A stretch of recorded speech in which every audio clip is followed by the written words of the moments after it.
waktu dalam asuhan pamannya Abu Thalib. Walaupun Abu Thalib ini dalam kehidupan ekonominya sederhana.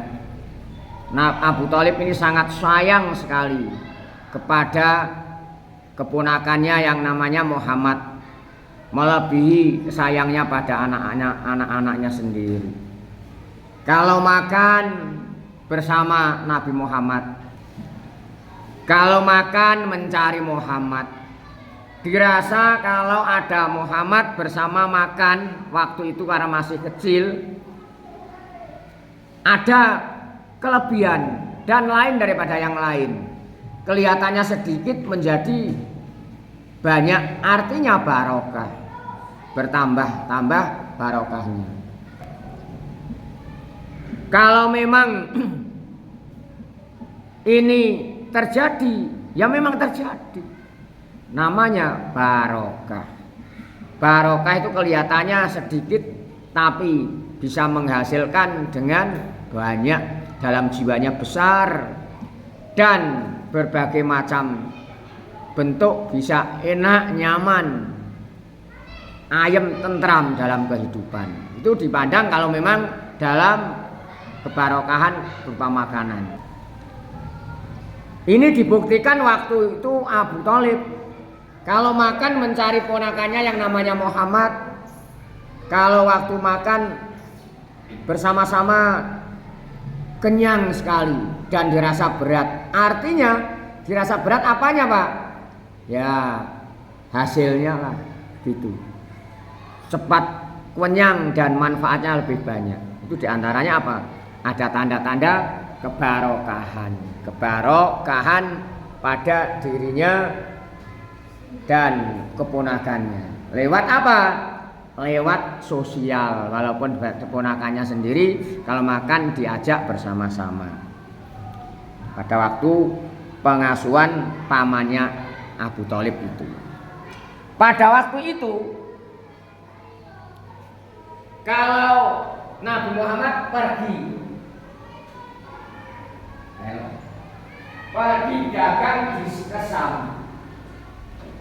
ada awan yang selalu menaunginya seperti payung. Padahal apa, Pak? Padahal terik matahari yang sangat panas. Payung itu selalu mengikuti terus, padahal itu medo atau mendung. Nabi tidak kena sinar atau terik matahari langsung. Ini adalah merupakan bukti-bukti kerasulan Nabi. Pada waktu berdagang diajak pamannya Abu Thalib ke Busra, diampirkan. Sekarang diampirkan gimana? Karena suatu kafilah atau kelompok atau rombongan disuruh untuk mampir di tempatnya siapa? Kafilah pendeta. Waktu itu suruh mampir rumahnya pendeta Bukairah. Akan apa? Ingin menjamu kepada kafilah atau gerombolan atau kelompok atau rombongan. Padahal pendeta Bukairah ini akan apa? Ingin mengetahui tanda-tanda kerasulannya Nabi Muhammad. Pada waktu itu belum ada yang tahu di organisasi.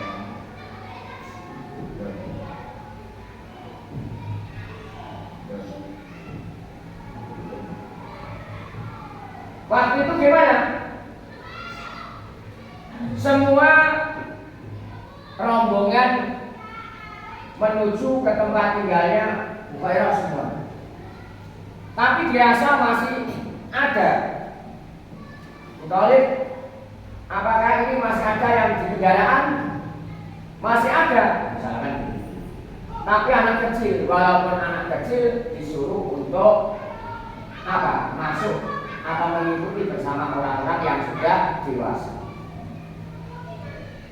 Padahal pendeta Bukairah ini ingin mengetahui apa?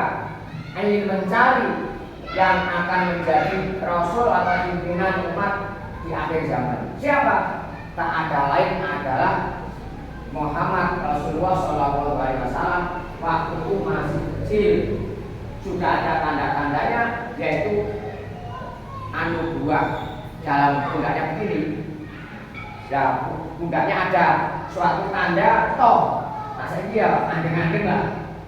Kalau kalian mengatakan dia sudah ngerti. Terus gimana Pak? Ternyata ditahu dengan demikian adalah apa? Yang dicari Ubairah pendeta Nasrani ini adalah nabi. Ada tanda-tandanya nubuat atau kenabian, dan itu juga disebutkan dalam kitab-kitab yang dulu, dan berpesan kepada siapa? Buhairah itu berpesan pada Abu Thalib agar dijaga yang baik, berhati-hati jangan sampai ketahuan orang Yahudi. Karena kalau ketahuan orang Yahudi bisa dibunuh, bisa dianiaya dan sebagainya. Terus akhirnya bagaimana? Selalu menjaga. Itu sejak kecil sudah ada tanda-tandanya. Selalu turun, manut, tidak seperti teman pada umumnya atau seumurnya itu sebaya pada diri Muhammad waktu kecil, sopan santun, selalu rapi, rambutnya selalu disisir, tidak seperti teman-teman yang lain. Kalian juga demikian. Kalau mencari ilmu harus yang tegap, yang rajin, dan yang tegas. Gak usah sirai dulu. Anak-anak itu ini tegap. Karena apa?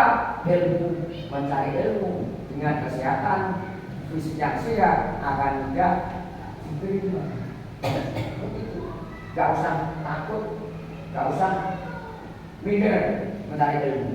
Yang tegap maju, namanya belajar, kalian tetap semangat ini pasti bisa menjaga wajah.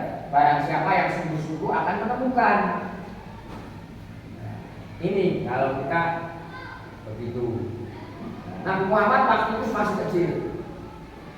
Akhirnya bagaimana? Ternyata yang dicari pendeta Buhairah itu adalah Nabi Muhammad pada masa itu masih kecil. Masa kecil sudah ada tanda-tandanya, banyak kelebihan. Usia 5 bulan sudah bisa berjalan.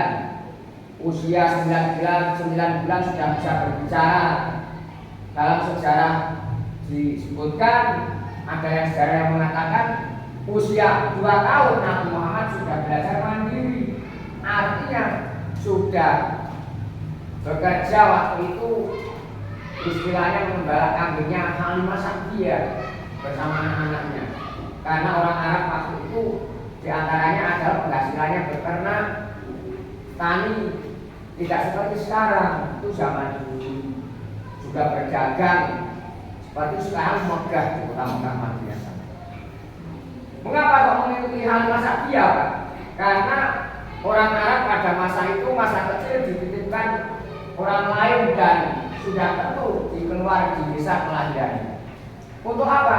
Untuk menghirup sesuatu udara yang jernih, hanya menurut adat istiadat. Dan termasuk untuk diasingkan sudah ada sana. Kalau Indonesia tidak ada. Suatu saat Halimah ketakutan juga, karena sedang bermain dengan teman-teman sebayanya, dipegang oleh orang yang putih-putih. Ternyata itu adalah malaikat. Malaikat siapa? Jibril. Untuk apa? Untuk membelah dadanya Nabi Muhammad, jantungnya dikeluarkan, dicuci dengan air Zam-Zam, biar kotoran-kotoran yang jelek, sifat-sifat yang jelek, termasuk penyakit-penyakit rohani dibuangin semua. Biar apa Pak? Biar tidak apa? Tidak nakal.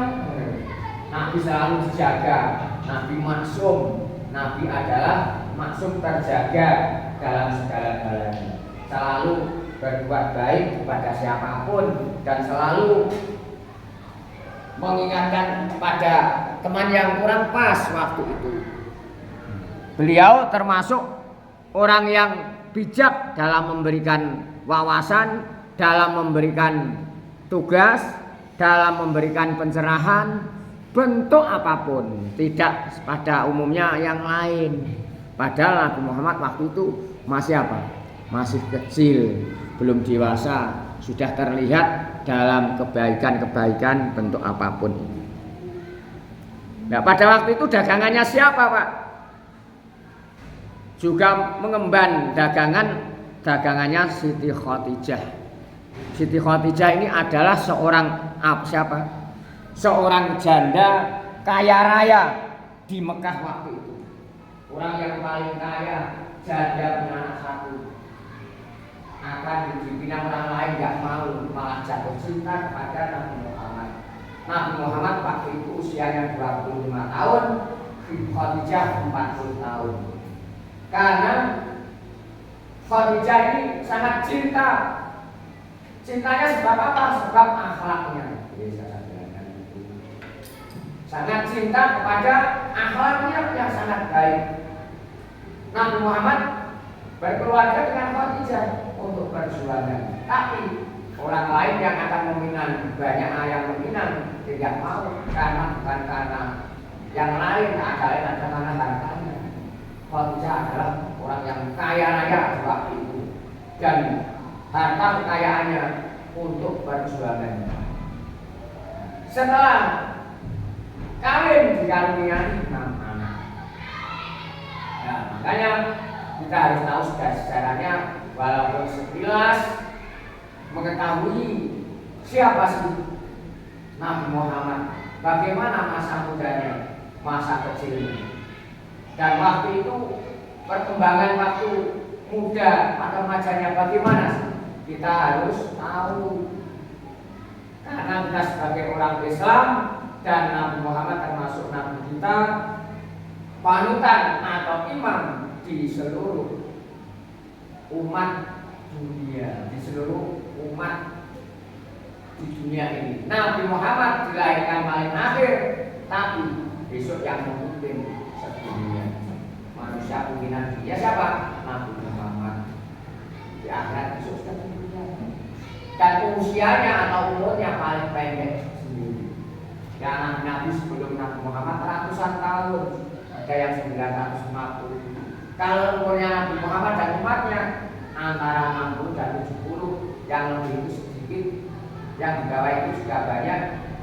Makanya kita harus pandai-pandai untuk menggunakan waktu untuk apa? Untuk belajar biar tidak ketinggalan dari pelajaran atau segala ilmu wajib kita ketahui, terutama ilmu tauhid. Ilmu tauhid adalah ilmu yang mempelajari tentang ketuhanan, termasuk sifat wajib bagi Allah, termasuk sifat mukal jaiz, termasuk sifat-sifat bagi Rasul. Kita harus mengetahui Rasul ada berapa yang masih kita ketahui, jumlahnya malaikat yang masih kita ketahui ada berapa. Kalau malaikat jumlahnya banyak kita tidak bisa menghitung, tapi yang wajib kita ketahui ada 10 kan. Nabi yang wajib kita ketahui ada 20. Kita harus mengetahui itu dibahas dalam bab tauhid. Yang kedua, kita harus mempelajari ilmu fikih. Harus kita pandai betul. Ilmu fikih adalah tata cara untuk mengatur tentang peribadatan, masalah ibadah, tata cara syarat rukun sholat, puasa dan sebagainya. Harus tahu biar kita selamat baik dunia maupun akhirat. Ilmu akhlak, ilmu untuk mempelajari tentang tata cara termasuk sopan santun, ramah tamah, adab, karena akhlak ini adalah menentukan. Ilmu tinggi kalau tidak didasari akhlak yang baik tidak ada gunanya. Kalau bisa ilmunya tinggi, akhlaknya yang baik, ilmunya sedikit, akhlaknya baik, akan mengangkat dan juga akan diangkat derajatnya oleh Allah Subhanahu wa taala, dan itu merupakan karena berbuat baik pada orang lain juga termasuk sedekah. Lewat apa? Lewat akhlak bisa. Ini kalian kalau kita semua harus mengerti dan bisa kita terapkan dan kita laksanakan. Semoga kita ini menjadi anak yang soleh solehah. Allahumma Allahumma khairun nas anfa'uhum linnas. Allahumma mendapatkan ridho guru dan Allah Subhanahu wa taala. Allahumma amin ya rabbal alamin.